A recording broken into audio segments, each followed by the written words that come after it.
Now at 6, we take a look at the latest building permit numbers in Joplin. Plus, Missouri Southern's the home of an annual science conference this year. We're going to take a visit. And the rodeo makes its way to Carthage. We'll check out the Southwest Missouri Classic. The 4 states' most watched news starts now. A Northeast Oklahoma man is charged in the death of an infant. This is KOAM News at 6. I'm Dow Quick. Michael Gregory of Commerce was indicted with 1 count of first-degree murder, 2 counts of child abuse, and 2 counts of child neglect, all in Indian country. Quapaw authorities say it involved 2 infant victims who are 2-month-old twins. 1 infant was killed. Gregory has been released on bond. Court documents say the alleged crimes took place between November and December of last year. The Oklahoma Bureau of Investigation is looking into 2 deaths in Grove. An OSBI authority confirms they were called in for assistance from the Grove Police Department after 2 people were found dead. Investigators are not yet releasing any other details. Possibility of a freeze this weekend. Let's check in with Chief Meteorologist Doug Heddy. Yeah, we actually have a freeze watch in effect, and this is not for tonight. This is for tomorrow night, as our temperatures, especially along the north of I-44, are going to dip right around that freezing mark, even a little bit above or below once we get into our northern counties. Most of us right now, we look pretty good. You can see a few showers popping up on the radar. It's not reaching the ground. It's what we call virga. It evaporates before it reaches the ground. Our last storm system still heading east, but we have these back waves, which are going to give some clouds over the weekend and also keep us kind of cool. 64 in Stockton, 69 in Grove, 65 in Chanute. We have Pittsburgh checking in at 64 degrees. Through the evening hours, slide back through the 60s, 50s, 40s, upper 30s later on tonight. So it is going to be a chilly weekend. We have that freeze watch. Stays chilly next week, but we get some rain chances. We're going to look at that here in a bit. See you soon. Joplin is seeing its usual spring building boom. Joplin officials report building permits for March amounted to about $7.4 million. City says most of the March permits were for commercial construction projects, including a new retail development and several renovations to existing businesses. The amount of money for the permits is in line for the season. Just spread out over every year during this time, our permits go up in the spring. There's more construction being started now than there was earlier in the year. The surge in construction activity is expected to create jobs and stimulate economic growth in the area. Missouri Southern's hosting the 60th annual Missouri Academy of Science Conference. The 2-day event kicked off today. It included a social in the North End Zone facility with refreshments and science improv for entertainment. Tomorrow, the event's going to include more than 170 scientific poster and oral research presentations. And so it used to be that science fair projects were a requirement in schools, and they're not so much anymore.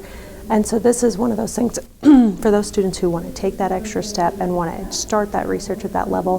This is a way to give back to them and let them, one, be viewed publicly by judges and be rewarded for the work as well. The organizers expect that conference to draw more than 250 participants from all across the state and region. So folks are dusting off their cowboy boots and hats in Carthage. The Southwest Missouri Classic kicked off today at the Lucky J Arena. It's a qualifier for the United States Team Roping Championships. Roping might be a necessary part of the job on the ranch, but it can be a lot of fun in the arena. Something different. It's in the cowboy world where a lot of people, the Western world, where it's just something we do, and a lot of people come and they see it, and it's new to them, and it's what we do. I mean, it's a lot of fun to us. The Southwest Missouri Classic continues tomorrow and Sunday. Everyone is welcome. A church in Carl Junction is holding a clothing surplus sale to raise money for kids in the foster care system. The Christian Church of Carl Junction runs a caring closet. It's a way for people to donate clothes for kids in foster care, but they end up with a surplus every year. So they hold sales where each item is 25 cents to get rid of the extra clothing, all while raising money for their ultimate goal.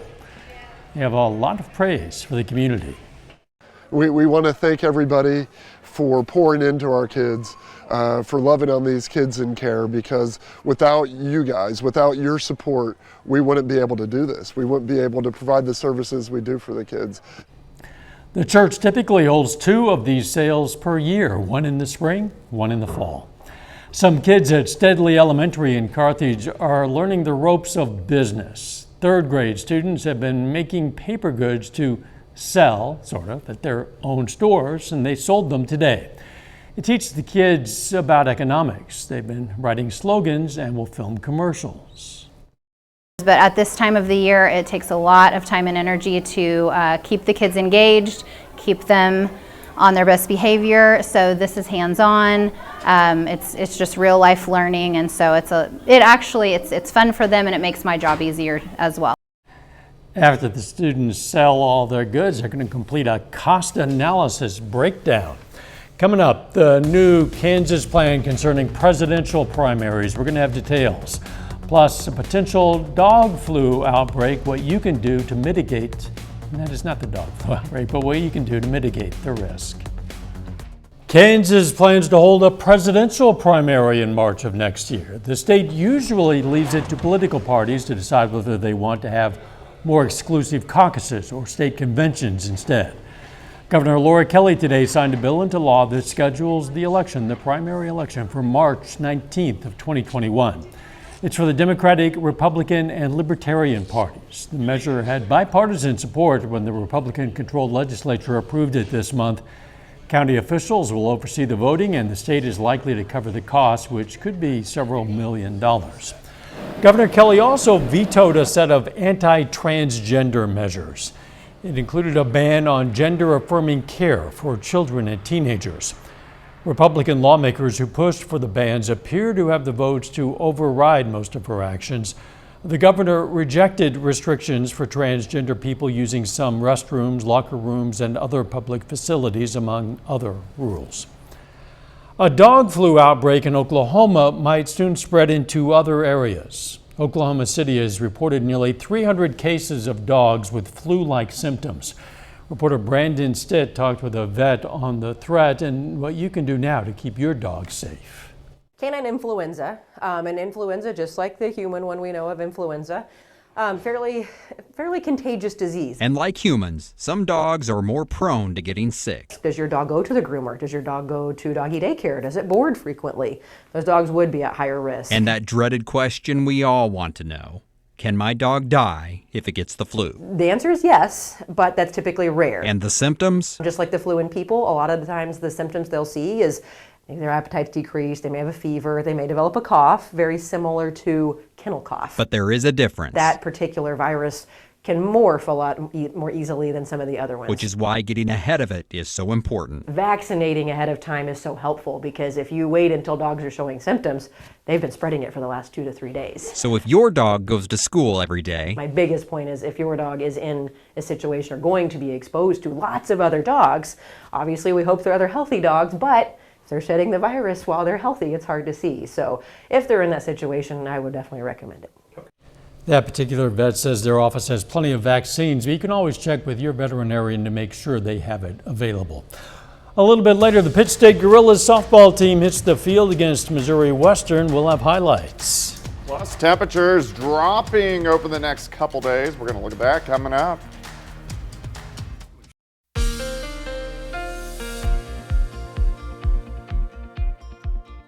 Well, it definitely turned out to be a nice Friday for us today. It's a little bit cooler than what we have seen really all week long. Just a few days ago, we were mid to upper 80s, pushing 90 across the region. It looks fine right now. Nice shot, Indigo Sky Casino and Resort. Unfortunately, temperatures are going to drop off a bit as we go through the weekend, so we're going to be pushing a frost and a freeze, especially by tomorrow night. All right, Carthage 65, 67 in Anderson, Grand Lake 69, Pittsburgh 64, Independence sitting at 67. Let's go outside in Joplin sitting at 66.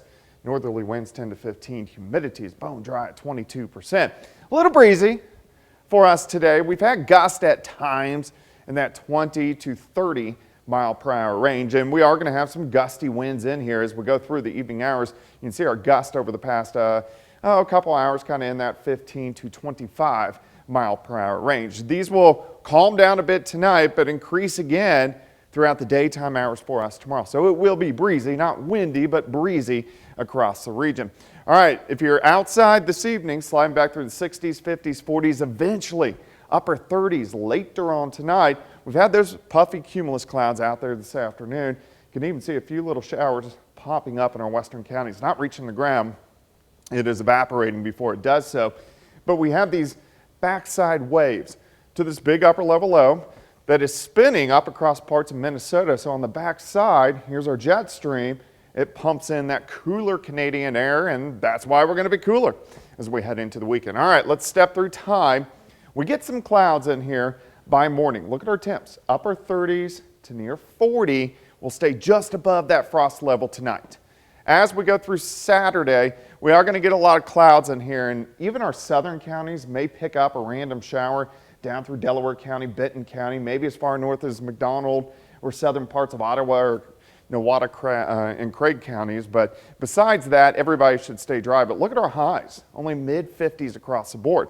Tomorrow night, we clear out, but look at the temps. We drop to about 30 northern counties, about 32 central counties, staying in the mid-30s in our southern counties. That's why we have the freeze watch along the north of I-44. Sunday, a little bit better, upper 50s to near 60, and then Sunday night, not quite as cold. We drop back to right around 40 for an overnight low. All right, here's your day planner for your Saturday. 46 at 9, 54 by 1, 56 by 5 p.m. And we do even have some rain chances in the forecast. We need the rain bad. April's usually one of our wetter months, and we haven't had widespread rain. Look at this, Monday evening, showers moving through. We're going to have showers lasting into Tuesday, even Wednesday of next week.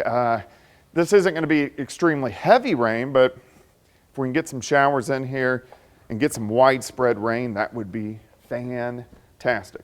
56 tomorrow, 58 on Sunday. Overnight low, Sunday morning down to 32. 61 on Monday. We kind of chilly next week. Upper 50s to lower 60s. Rain chances each and every day, which we need. We need the rain. We do not need a frost. I do not want to bring in the plants from the patio. You don't have to. They could just sit out there and die. Oh, man. Not a great choice. I'm going to pretend you didn't say that. Thanks, Doug. Still ahead, Missouri Southern Baseball begins their final home series of the season against Northeastern State. And a border battle on the diamond this afternoon between Pitt State and Carl Junction, Pittsburgh and Carl Junction. Jacob Leonard has those highlights and more up next.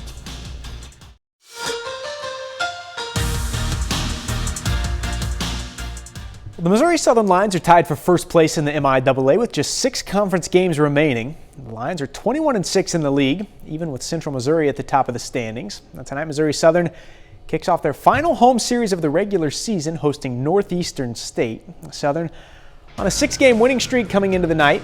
That game just getting started in Joplin with no score in the bottom of the first inning. We'll have highlights from this one right here tonight at 10. We'll also have highlights from this one. Pittsburgh State Gorillas open a 3-game series at home against Newman tonight. Pitt State 19-8 in the MIAA coming into the day, 29-13 overall. That one also scoreless in the bottom of the first. The Pittsburgh Purple Dragons snapped a 3-game losing streak last night, going on the road and beating Field Kinley 23-1. With that win, the Purple Dragons are now 8-4 on the season. Pittsburgh right back on the road tonight, this time for a border battle against the Carl Junction Bulldogs. A fast start for Pittsburgh. Webb Fern drives one high and deep to right center. Bounces to the fence out there. Dawson Stegman scores. Tucker Akins not too far behind him. Fern in there for the triple. Purple Dragons go up 2-0. Later in the inning, Jacob Linehan pulls one through the left side. Bo Pasteur trots in on the RBI single. It's 4-0 Purple Dragons after one. The second inning, now 5-0. CJ gets something going. Logan Eck helping his own cause with a hard drive to left. Bounces into the corner. Lucas Van Landuit scores. Triple for Eck. Bulldogs cut the deficit to 5-2 in the third, though. Pittsburgh gets those runs back. Jackson Turnbull, hard bouncer down the line into left. That brings 2 more home. Double for Turnbull makes it 9-2. All offense and game still going. Pittsburgh leads 13-10 in the top of the 5th. College softball here. 25th ranked Missouri Southern plays a doubleheader tonight against Northwest Missouri. In game 1, Southern wins 5-1. Ashlyn Williams goes 2 for 3 with a home run and a pair of RBIs for the Lions. So in game 2, Lions try to sweep the day. That one actually still going with Southern up 3-2 in the bottom of the 6th. Sydney Hurst is 1 for 2 with a pair of RBIs. The Pittsburgh State Gorillas also on the field today for a pair of games against Missouri Western. In game 1, second inning, Hannah Harrison in the circle. Gets the swing and miss, one of 6 strikeouts on the day for Harrison. And on the 3rd, Heather Arnett making plays on the bases. Check out the great slide to avoid the tag. The former Frontenac Raider gets the steal. Moments later, she's in a rundown, but again avoids the tag. At that point, Gorillas up 2-0. Next inning, another local kid, former Columbus standout Gracie Sullivan, drops it into center. That scores Kiana Pellegrino. Pitt State takes a 4-1 lead after 4. Final inning, it's 4-2. Harrison ends the game with a strikeout. Pitt State takes game 1 from Missouri Western 4-2. So in game 2, Pittsburgh State trying for the sweep. That one was another good game. Gorillas come out on top 4-3. Paxton Hayes comes through with the walk-off single in the bottom of the 7th. And that's a look at sports. We're back with more news right after this. Here's a look at what's coming up on KOAM News at 9 on Fox 14. Some Missourians yesterday gathered to celebrate the legalization of recreational marijuana with a festival. Plus, a reaction to the Supreme Court's decision on abortion pill access. Those stories and a lot more. It's coming up tonight on KOAM News at 9 on Fox 14. Nearly 2 years since a small town attraction has brought in people from all over to watch a movie, the Kannapolis Drive-In Theater in Ellsworth County, Kansas will open its doors again. Austin Morton spoke with the owners on the big impact this drive-in has on their small community. That was a big loss. Kannapolis Drive-In owner Josh Webb has owned this location for more than 10 years. It was spring of 2011 was our first year open. In December of 2021, the drive-in was hit with a windstorm, damaging much of its equipment. It tore us up a little bit, so. With repairs complete, Webb says the screen will soon be showing movies once again. It's new movies. We try to be a first-run movie theater. Josh says when the drive-in reopens, it'll be one of only 5 spots in all of Kansas where to watch a movie. All you have to do is hop in your car, tune in your dial, and relax. It's just another something that adds to kind of the history and the uniqueness of this place. Many people in the area are excited to have the drive-in back. Great for the little town because we don't have a lot here. Webb wants the place to feel like it did when it first opened in the 1950s. Try to maintain that older feel.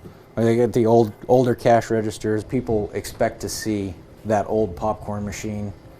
You know, if you had some brand new one, it just would look out of sight. The drive-in opens on May 5th, with its first showing being announced next Monday.